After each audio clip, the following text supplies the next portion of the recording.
Kirsten Dunst tem mais de 30 anos de carreira. Ganhou o prêmio de melhor atriz em Cannes.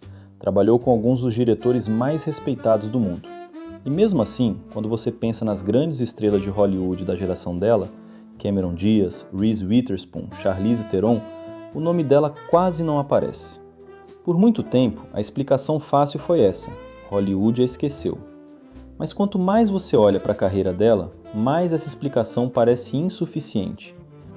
That's okay. We'll start from the beginning, okay? Talvez Hollywood não tenha esquecido Kirsten Dunst.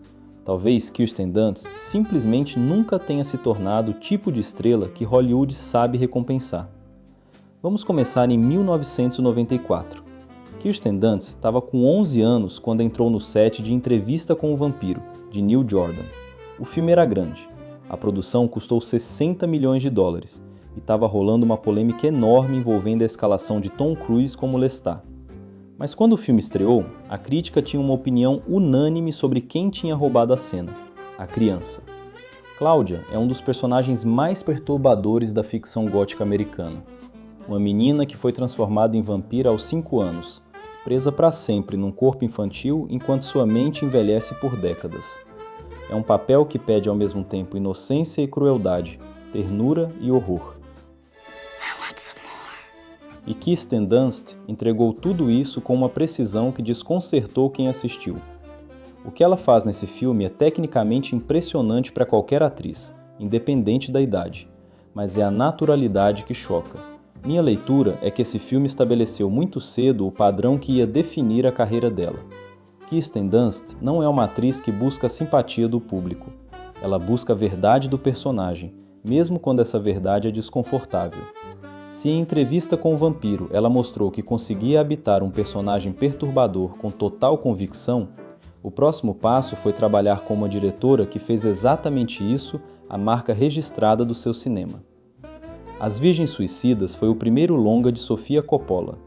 O filme é baseado no romance de Jeffrey Eugenides e conta a história de 5 irmãs que vivem no subúrbio americano nos anos 70, sufocadas por pais superprotetores, e que tiram a própria vida uma a uma ao longo de 1 ano. A narração é feita pelos vizinhos que as observavam de longe e nunca as entenderam. É um filme sobre o olhar masculino, sobre o que acontece quando você projeta mistério numa mulher em vez de tentar conhecê-la de verdade. Kirsten Dunst interpreta Lux, a mais extrovertida das irmãs, a única que parece querer existir no mundo exterior, que flerta, que mente, que se rebela. E é exatamente por isso que ela é a mais incompreendida de todas. O que Sofia Coppola pediu foi algo muito específico, uma presença que fosse ao mesmo tempo magnética e inacessível. Do you mind? Lux precisa fazer o espectador entender por que aqueles meninos são obcecados com ela, e ao mesmo tempo nunca deixar que o espectador a entenda de verdade. É uma atuação construída em camadas de ambiguidade.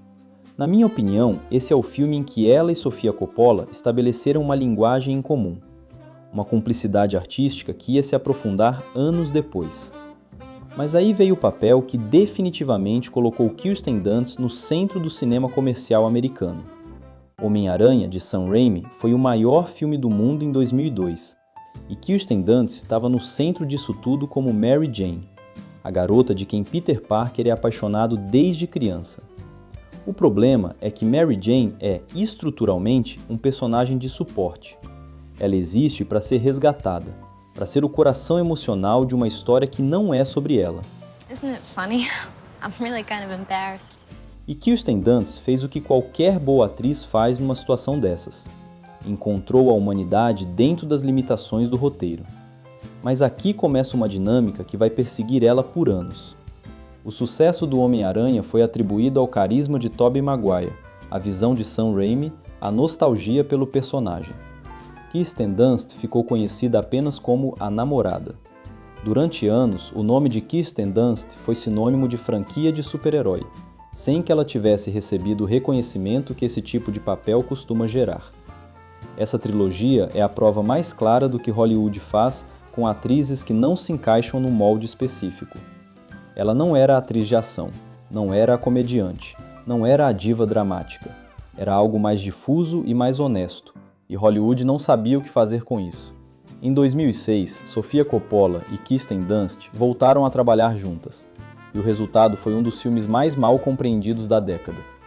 Maria Antonieta levou vaias na premiere de Cannes. A crítica americana foi cruel. Chamaram de superficial, de MTV com perucas, de história sem profundidade. And it's not my fault. Mas com o tempo, o filme foi sendo reavaliado. Hoje é considerado um dos trabalhos mais originais de Sofia Coppola, e a atuação de Kirsten Dunst é o ponto central. O que Coppola fez foi retratar Maria Antonieta não como um símbolo político, mas como uma adolescente austríaca jogada numa corte estrangeira que esperava dela uma performance constante. Kirsten Dunst entendeu isso e construiu um personagem que é ao mesmo tempo frívolo na superfície e profundamente solitário por baixo. Esse é provavelmente o papel mais subestimado da carreira dela. E o fato de ter sido subestimado diz mais sobre o que o público espera de filmes históricos do que sobre a qualidade do trabalho. Quando você tira a grandiosidade épica e coloca no lugar intimidade e melancolia, metade do público não sabe o que fazer. Curiosamente, esse também foi o momento em que Hollywood começou a tratá-la como artística demais para o mainstream, o que, no vocabulário da indústria, costuma ser o eufemismo para difícil de vender. Melancolia, de Lars von Trier, é o filme que deveria ter mudado tudo, e quase mudou. A premissa é existencial ao extremo. 2 planetas vão colidir, a Terra vai ser destruída, e o filme acompanha 2 irmãs lidando com o fim do mundo de formas opostas. Kirsten Dunst interpreta Justine, uma mulher com depressão severa que é a única que consegue aceitar o fim com tranquilidade. Sua irmã Claire, interpretada por Charlotte Gainsbourg, entra em colapso. É um papel devastador. Then, surprisingly, I arrived right back where I started from. A performance tem essa qualidade rara de uma atriz que encontrou no personagem algo que ela precisava exorcizar. Ela ganhou o prêmio de melhor atriz em Cannes em 2011. O júri, presidido por Robert De Niro, foi unânime. E aí aconteceu uma coisa que resume perfeitamente a dinâmica que estou falando. O prêmio de Cannes não se traduziu em nada concreto dentro da indústria americana. Sem indicação ao Oscar, sem campanha de premiação. O filme era radical demais, o diretor era polêmico demais. Lars von Trier foi banido de Cannes naquele mesmo ano após declarações controversas. E Kirsten Dunst ficou com o prêmio e sem a consagração que deveria vir com ele. 10 anos depois de Melancolia, Kirsten Dunst voltou com força total num filme que o mundo inteiro foi ver, Ataque dos Cães, de Jane Campion. O filme é ambientado no Montana dos anos 1920 e acompanha 2 irmãos rancheiros com personalidades opostas. Benedict Cumberbatch é Phil, brutal e carismático. Kirsten Dunst é Rose Gordon, uma viúva que se casa com o irmão mais gentil e vai sendo lentamente destruída pela hostilidade de Phil. I'm so sorry. O que ela faz nesse filme é quase invisível, e é por isso que é tão impressionante.